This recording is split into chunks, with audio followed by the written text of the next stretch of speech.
shall cross the barren desert, but you shall not die of thirst. You shall wander far in safety, though you do not know the way. You shall speak your words in foreign lands, and all will understand. You shall see the face of God and live. Be not afraid. I go before you always. Come follow me, and I will give you rest.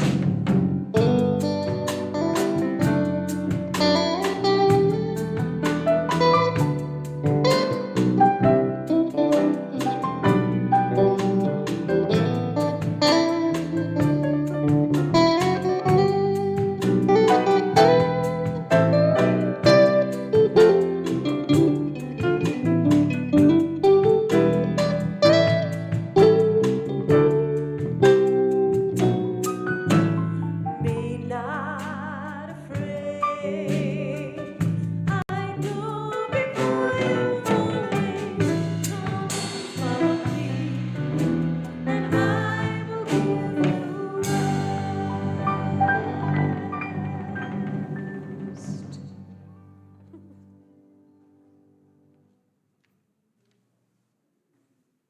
Good morning, Jubilee. It's so good to be with all of you. My name is Rose, and a couple weeks ago, Susie Davis was asking us to look at the seeds of celebration and see if there was anything we wanted to offer, and so I did. And I have to say I didn't get very far because a couple lines down was this crazy sentence that said, rest as a sacred act. I was like, what? Huh? Like, how does that go together? In some way, it seems kind of antithetical. My experience is, the sacred act is when you go out and you do something and you change things and you fix things, and inside or outside. And then rest is when you close down. So I immediately felt my heart rise up when I saw that line and said, yes, I would like to offer something today. So one thing I would offer is that I've been working on this concept for decades in my life, pretty much unsuccessfully. So here I am with all of us here trying to sort out what is rest as a sacred act. So what came to me is to share a story with you and a poem. And the story is about a poet, one of my favorite poets, David Whyte. He's a British poet. And the story is he was working at his workplace before he became a poet, or at least publicly became a poet. He was working at a nonprofit. And anyone who's worked in nonprofits or knows nonprofits knows that it's a very chaotic, stressful position. People are shaking their heads. I know that personally too. It's always a situation where you don't have the resources, you don't have the money, you don't have the help, and you have a giant mission. And so there's a constant stress about it. And David was living in that stress and also feeling the stress, feeling the exhaustion of the stress. And you could tell that underneath there, he also was having this quiet voice rising up in him saying, I think you're a poet. And he put that aside because, as he tells the story, he couldn't imagine saying to his father-in-law, yes, I've got great news. I'm going to quit my job and let go of health care and become an unpaid poet. So with that line in his head, and as you know, all the lines in our heads like that, they keep us from moving forward. So one night he was having a get-together with one of his friends who was Brother David Stendelrast. And Stendelrast said to David, so how are you doing?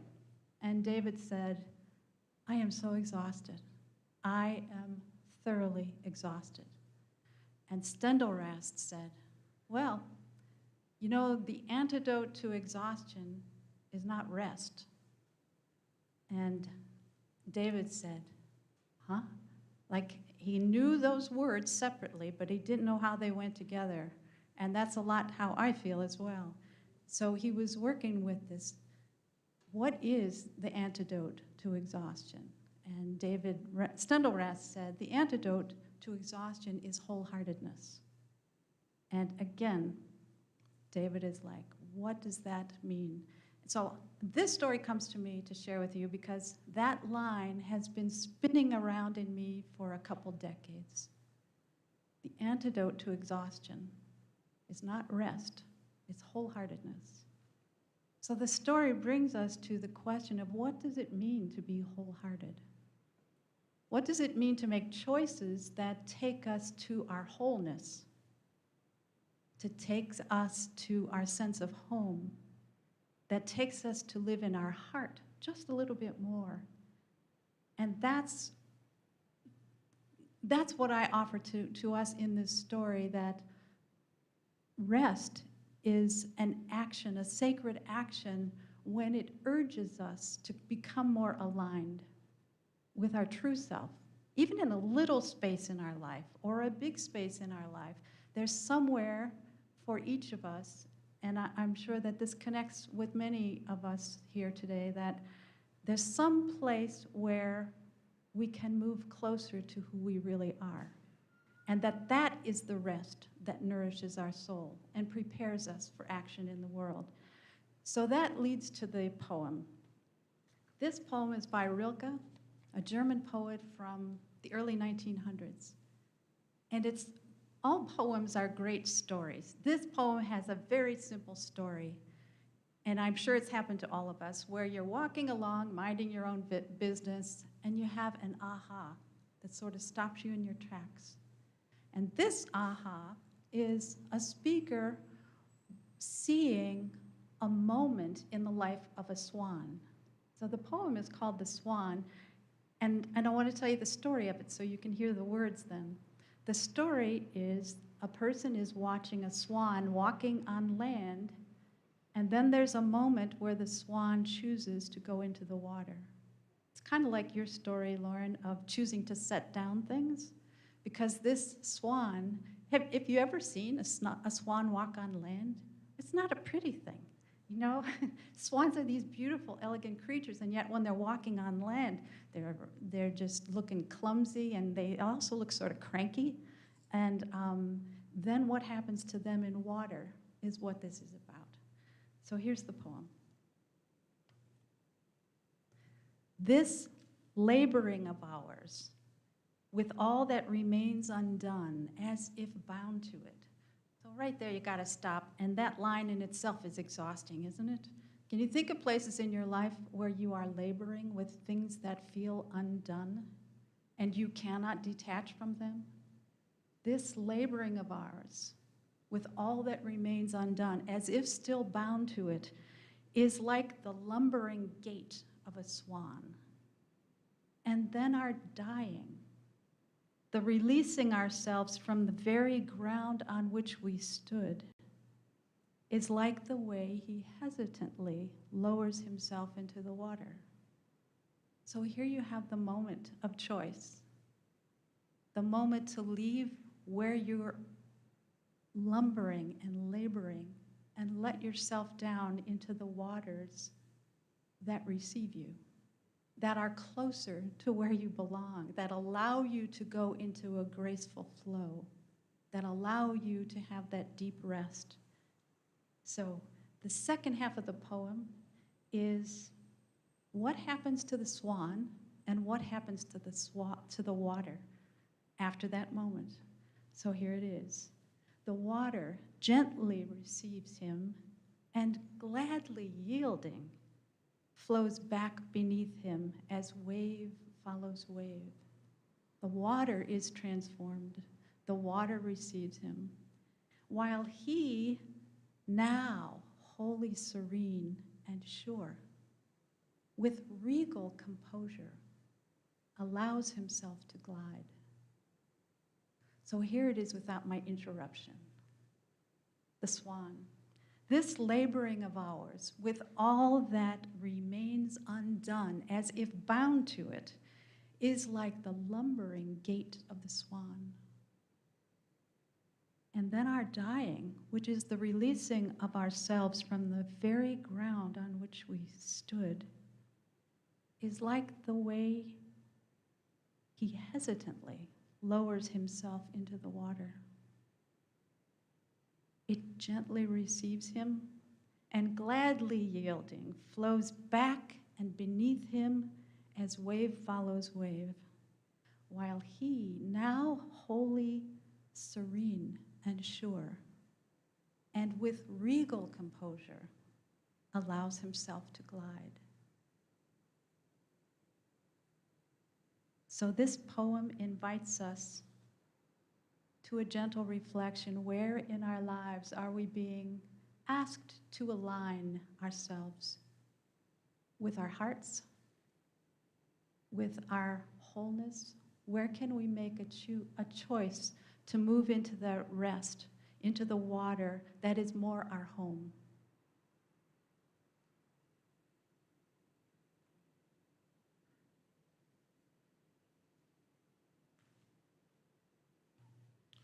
Thank you, Rose, for that beautiful poem. I ask you now, Jubilee, to hear these holy and sacred words. Sabbath requires surrender. If we only stop when we are finished with all our work, we will never stop, because our work is never completely done. With every accomplishment, there arises a new responsibility. Sabbath dissolves the artificial urgency of our days because it liberates us from the need to be finished. From Psalm 127, verses 1 and 2.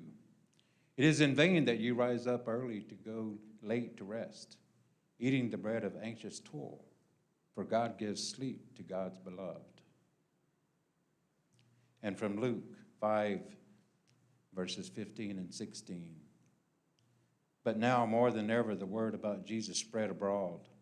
Many crowds would gather to hear him and be cured of their diseases, but he would withdraw to deserted places and pray. This is ancient wisdom and holy word. Thanks be to all that is wise and holy. All creation is wisdom and holy word. All creation sings of wisdom and God. Hallelujah.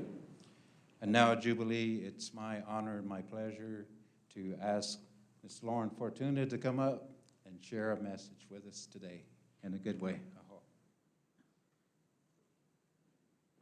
Thank you, Yona. Thank you, everybody. All right.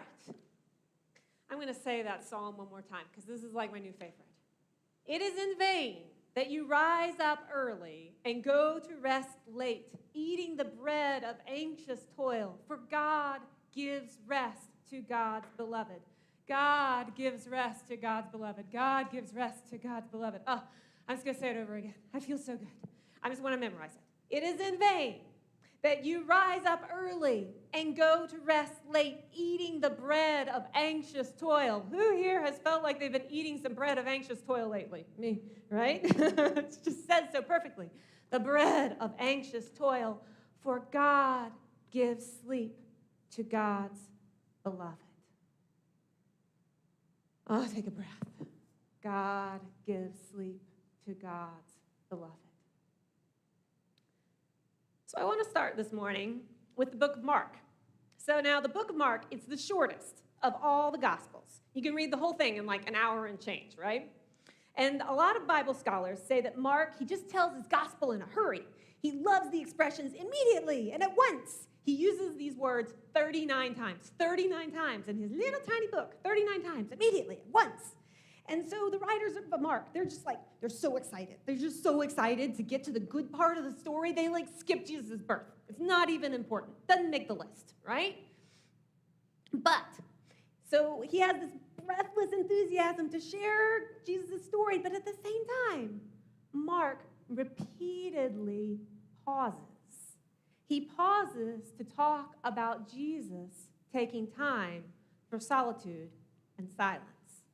In fact, in this very short book, the writers of Mark talk about Jesus choosing rest and renewal for himself 18 times.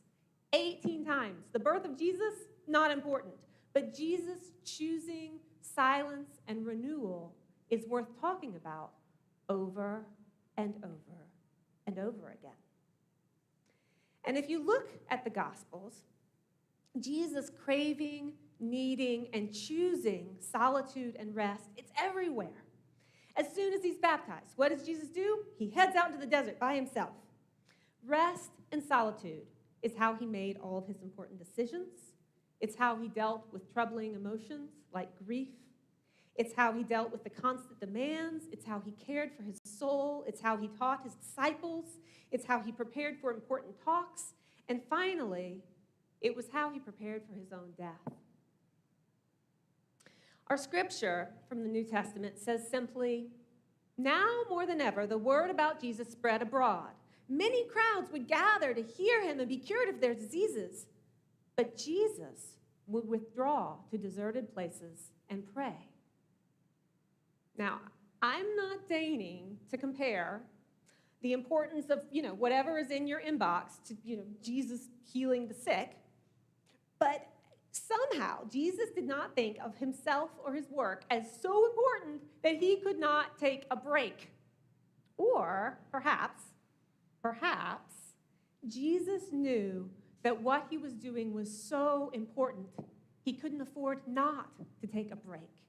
Perhaps Jesus knew that there was no way for him to heal and teach and be in the world without a period of rest. At no point in the Gospels do we hear Jesus say, "Oi, the line for healing, it's out the door, I can't stop now." Because, I know that's how Jesus talks. I'm certain of it, right? And we don't ever hear Jesus say, "Oi, there's this whole crowd, they're waiting for me to talk. I'll just have to muscle through." No, what happens is the more people who showed up, the more Jesus sought out rest. He says, "The poor will be with you always." Jesus is very clear that the work will never be done. The poor will be with you always. But in order to do the work, Jesus had to find his way back to center, just as we do. Just when we're lost in the craziness and busyness of the world, we need space and time to allow our compass to settle back to due north. Because that is how we will make it home. Try not to get worried, try not to turn on to problems that upset you all. Don't you know everything's alright? Yes, everything's fine. And we want you to sleep well tonight. Let the world turn without you tonight. If we try, we'll get worse. Don't forget all about us tonight. Everything's alright, yes, everything's alright. Now, let me be clear. When I am talking about rest, I mean much more than simply the absence of work. Just taking a day off to do laundry and watch TV. To quote Wayne Muller in his book, Sabbath, this is wordy, all right. Sabbath arises when we consecrate a period of time to listen to what is most deeply beautiful, nourishing, or true. It is time consecrated with our attention, honoring those quiet forces of grace that sustain us and heal us. It is time consecrated with our attention, honoring those quiet forces of grace that sustain us and heal us. Now, I hear this, and it sounds great, but it also sounds like a lot of pressure. Like, all right, now I got to consecrate some time. Okay, here I go, right? And that feels a little bit like work, right? So, to me, the most important words when I hear this are the part where he talks about listening and attention. It's about taking a moment to really tune in and listen to what would be most deeply nourishing to our souls. And I don't know, maybe it is a TV show, I don't know, but the point is that it is done with intention. The intention of nourishment, and isn't just what we happen to fall into. Because when we listen closely to our soul, to nature, to the quiet forces of grace, there is a rhythm. There is a rhythm to the days, to the seasons, to the tides, to the plants growing in the earth. There's the hormonal rhythms in our own bodies. There's sunsets and moonrises and the movement of the stars. And all life requires a rhythm of rest, and we are not immune. We are part of this creation. But the more technologically advanced we become, the more we feel free to ignore the rhythm of rest. Lights, well, they can just stay on 24 hours a day, and people can work the third shift, and your phone can just reach you anywhere.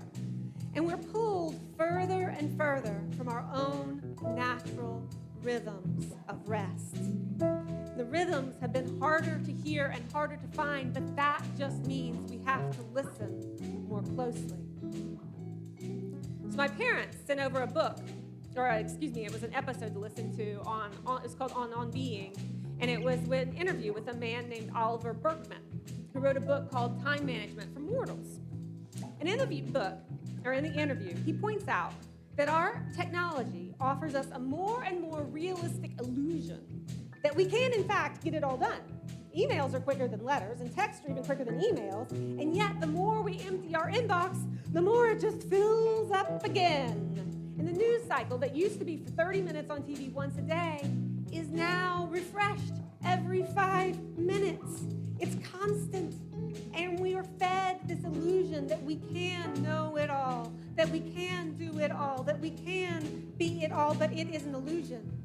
The inbox will never be empty. The news cycle, as much as we see it as our truth, our duty to be informed, the truth is the world is big, and there's so much going on, and the media is vomiting the scariest and the worst of humanity over all of us every day. And the truth is simply that the human heart can only hold about a village's worth of grief.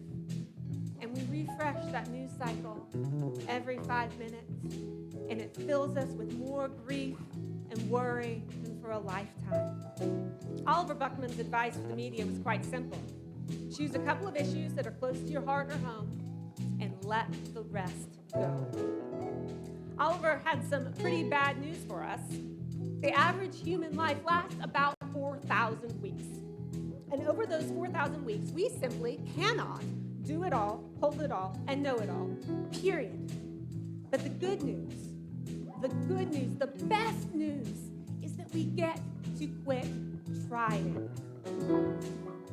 Sleep and I shall soothe you, calm you, and anoint you for your forehead.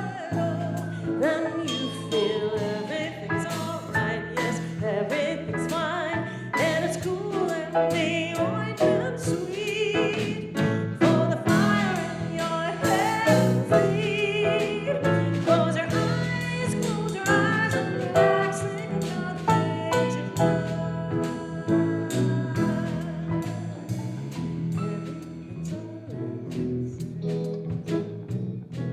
As Yonah read for us in our scripture this morning, Wayne Muller reminds us that Sabbath requires surrender.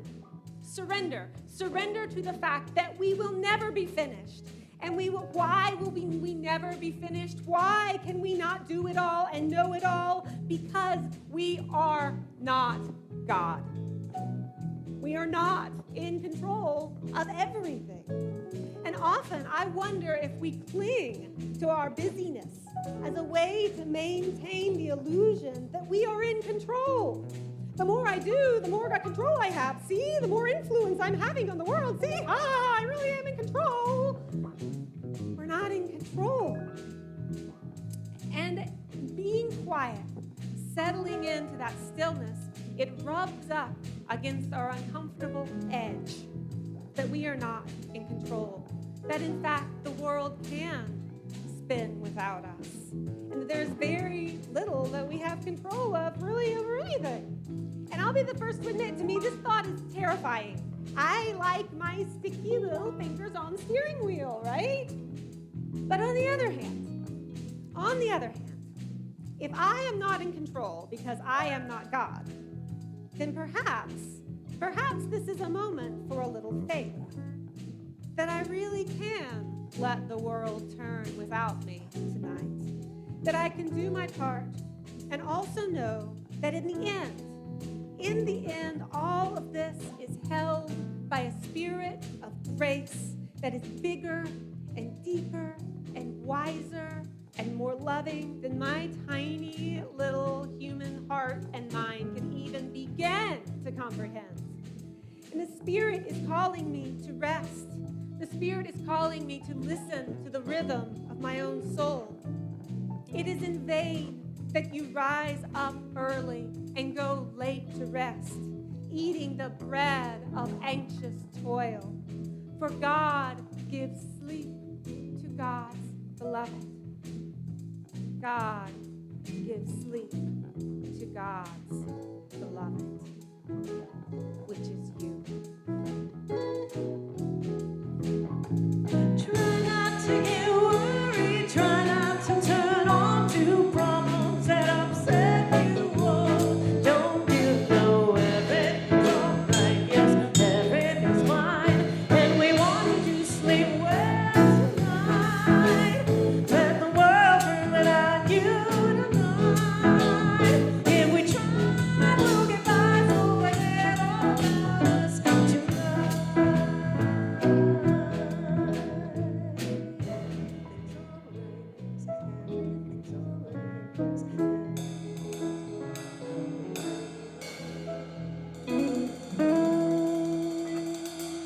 Everything's all right. Thank you, World Beat Band. Oh, yeah.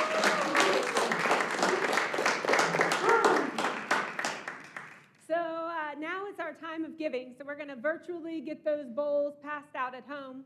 And while we are virtually giving, oops, I left my paper over here. Sorry, y'all. We are going to hear from Michael Smith, who's going to talk about why he gives to Jubilee. But I also just want everybody at home to be really clear and know that Jubilee's outreach is continuing, has continuing. We gave out $5,810 for our fourth quarter recipients, and the money went $1,000 to Bounty and Soul, $1,000 to Meals on Wheels, $1,000 to Jubilee House, $1,000 for relief in Haiti, and $1,800 to Chris Andrews Parish in Louisiana for flood relief. So that money, y'all's money, is coming in and is continuing to go out. So thank you so much. All right, Michael.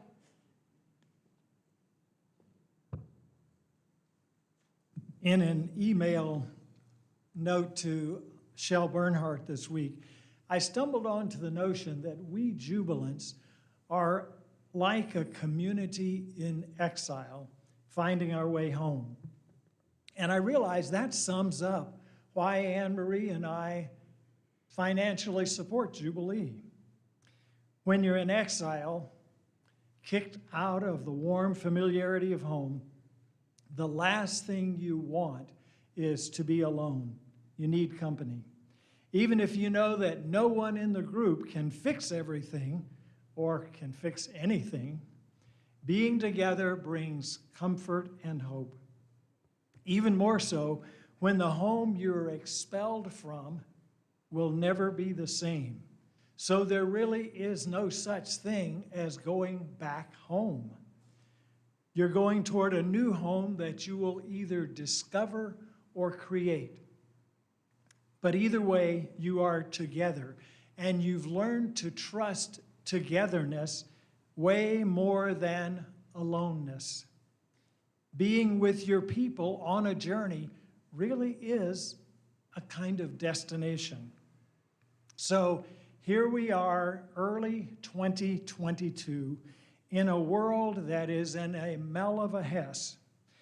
And even our Jubilee community is finding our way through major painful disruptions. But I'll tell you, there is no bunch of folks in the world that Anne-Marie and I'd rather be with than you. So our giving is just putting our money where our heart is. So if any of this rings true for you, and if you have not yet made your 2022 pledge yet, or you realize you made it lower than actually matches your value, go to jubileecommunity.org and you'll find that the very first bullet under the Jubilee in Action section will take you to the pledge form. Do the right thing. We will get there. Oh, yeah.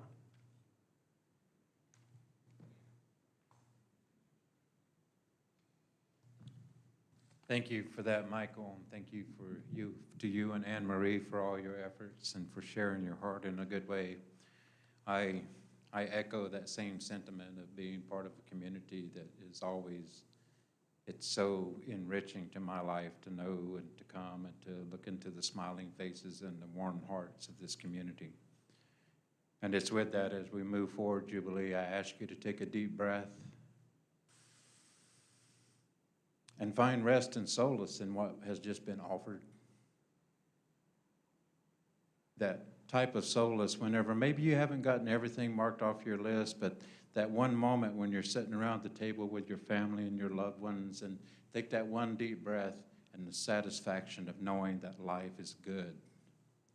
Let's remember that this is a place that we can often go to, just in the moment and the sheer will of one breath. We can always remember the greatness that's being offered to us, to be rest assured that our efforts are being recognized by the Creator and all those energies out there that support what we do and hear our vision and our words and our prayers and our songs for the future. So Jubilee, thank you. Thank you for all that you do. Know that we get to rest as a leadership, knowing that such great people and such people of this community are giving, allowing rest, so that we can come and offer this so that you might rest with us in a good way. So go forward in the week, learn to take a deep breath and appreciate the moments that bring you warmth and rest and peace of heart in a good way. I hope.